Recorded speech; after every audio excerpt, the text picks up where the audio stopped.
আপনার পকেটে বা মানিব্যাগে থাকা একটু রঙিন কাগজ কিংবা আপনার ফোনের স্ক্রিনে ভেসে ওঠা কয়েকটা সংখ্যা, কখনো কি ভেবে দেখেছেন কেন পুরো পৃথিবী এই সামান্য জিনিসটার পেছনে ছুটছেন? কেন এই কাগজের টুকরোর জন্য মানুষের জীবন দিতে পারে, আবার জীবন নিতেও পারে? আজ থেকে হাজার হাজার বছর আগে এর কোনো অস্তিত্বই ছিল না, অথচ আজ এটি ছাড়া পুরো পৃথিবীর চাকায় অচল। টাকা আসলে কি?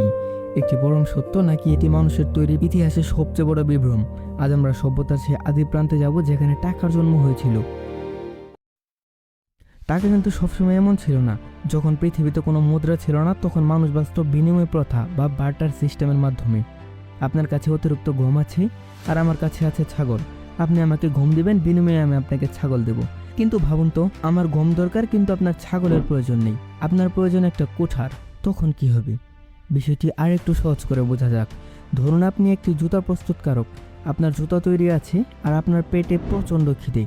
আপনার এখন এক বস্তা চালের প্রয়োজন। আপনি চালের দোকানে গেলেন এবং বললেন, আমাকে এক বস্তা চাল দিন, বদলে আমার এক জোড়া নতুন চামড়ার জুতা দেবো আপনাকে। কিন্তু চালের দোকানদার বলল, আমার জুতার কোনো প্রয়োজন নেই, আমার জুতা লাগবে না, আমার প্রয়োজন একটা জামা। এখন আপনি কি করবেন? আপনাকে এখন এমন একজন দর্জি খুঁজতে হবে যার জামা বিক্রি করার দরকার এবং বদলে সে জুতা নিতে রাজি আছে। তারপর সেই দর্জির কাছ থেকে জামা নিয়ে আবার চালের দোকানদারের কাছে আসতে হবে এবং আপনি তাকে জামা দিবেন, পরিবর্তে সে আপনাকে চাল দিবে। ভাবুন তো, এক বস্তা চাল কেনার জন্য আপনাকে কতটা ঘুলক দাঁড়িয়ে পড়তে হচ্ছে।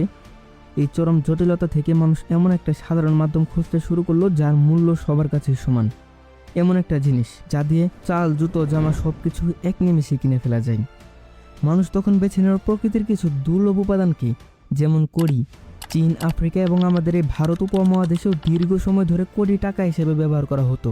কিন্তু কড়ি তো সমুদ্রের তীরে সহজে পাওয়া যেত, ফলে এর মূল্য ধরে রাখা কঠিন হয়ে পড়ল। খ্রিস্টপূর্ব 7ম শতকে বর্তমান তুরস্কের লিডিয়া অঞ্চলের রাজা প্রথম ধাতব মুদ্রার প্রচলন করেন।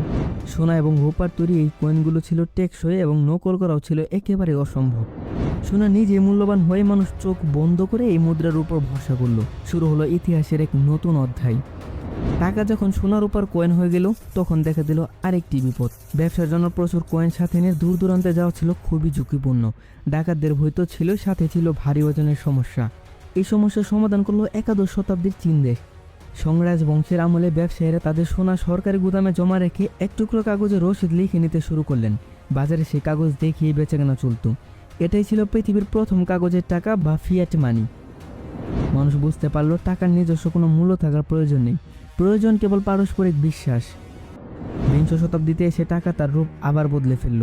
1950-এর দশকে আমেরিকার প্রথম ক্রেডিট কার্ডের ধারণা আসে। মানুষকে আর কাগজের নোটের বান্ডিল নিয়ে ঘুরতে হলো না, একটা প্লাস্টিকের কার্ডই হয়ে উঠল কোটি টাকার মালিক। একবিংশ শতাব্দীতে ইন্টারনেট আসার পর টাকা হয়ে গেল পুরোপুরি অদৃশ্য। বিকাশ, রকেট, পেপেলস কিংবা ব্যাংকিং অ্যাপের মাধ্যমে এখন কেবল স্ক্রিনে আঙুলের একটা ছয় লাখ লাখ টাকা এপার ওপার হয়ে যাচ্ছে। টাকা এখন আর পকেটে থাকে না, টাকা একটা সার্ভারে জমা কিছু ডিজিটাল কোড বা সংখ্যা মাত্র। তাহলে টাকার ভবিষ্যৎ কি? 2009 সালে ছদ্মনামী এক প্রোগ্রামার সাতোশি নাকামোতো পৃথিবীর বুকে নতুন এক ঝড় তুললেন, যার নাম বিটকয়েন। কোনো ব্যাংক নেই, কোনো সরকার নেই, কোনো দেশ নেই, সম্পূর্ণ ব্লকচেইন প্রযুক্তির উপর ভিত্তি করে তৈরি হলো এক বিকেন্দ্রীকৃত বা ডিসেন্ট্রালাইজড মুদ্রা। বিশ্বের অনেক বড় বড় অর্থনীতিবিদ মনে করেন আগামী দিনে কাগজের নোট জাদুঘরে চলে যাবে। সেন্ট্রাল ব্যাংকগুলো তাদের নিজস্ব ডিজিটাল কারেন্সি আনছে। হয়তো এমন এক সময় আসবে যখন পুরো পৃথিবীর একটাই ডিজিটাল মুদ্রা থাকবে। কড়ি থেকে সোনা, সোনা থেকে কাগজ, আর কাগজ থেকে আজকের এই অদৃশ্য কূট। টাকার এই হাজার বছরের ইতিহাস আসলে মানুষের বিশ্বাসের ইতিহাস। টাকা কোনো বস্তু নয়, টাকা হলো একটি আইডিয়া, একটি চুক্তি যা আমরা সবাই মিলে মেনে নিয়েছি। ভবিষ্যৎ টাকার রূপ হয়তো আরও বদলে যাবে, কিন্তু একটা প্রশ্ন রয়েই যায়, মানুষ কি টাকাকে নিয়ন্ত্রণ করছে, নাকি এই অদৃশ্য টাকাই আজ পুরো মানব সভ্যতাকে নিয়ন্ত্রণ করছে? আপনার ভাবনায় কেমন দোলা দিল তা আমাদের জানাতে পারেন। দেখা হবে অজানা প্রান্তের আগামী পর্বে কোনো নতুন রহস্যের খোঁজে। ভালো থাকবেন, সুস্থ থাকবেন।